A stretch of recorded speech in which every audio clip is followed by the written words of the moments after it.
आपण पाहत आहात RK न्यूज, बातमी तुमची, आवाज आमचा।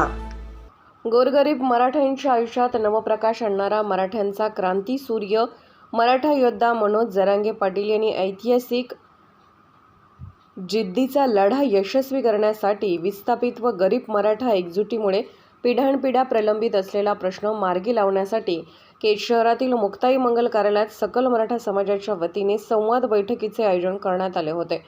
दिनांक 14 मार्च 2024 रोजी दुपारी 12 वाजता मुक्ताई मंगल कार्यालय धारूर रोड या ठिकाणी मराठा योद्धा मनोज जरांगे पाटील यांचे आगमन झाले।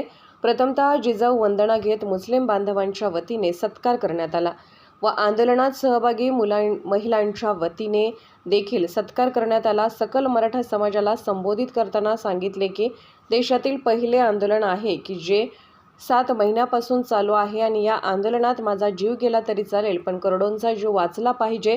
जे भ्रष्टाचारी आहेत त्यांच्या मागे SIT लावायची सोडून आम्ही समाजासाठी आरक्षण मागतोय, तर आमच्या मागे वेगवेगळे षडयंत्र रचून आमचे आंदोलन मोडीत काढण्याचा प्रयत्न सरकारकडून केला जात आहे आणि ही SIT म्हणजे ही सगळी नाटकं चालू आहेत सरकारची आणि सर्वांचे पाठीमागे गृहमंत्री देवेंद्र फडणवीस आहेत, असे मनोज जरांगे पाटील यांनी ठामपणे सांगितले।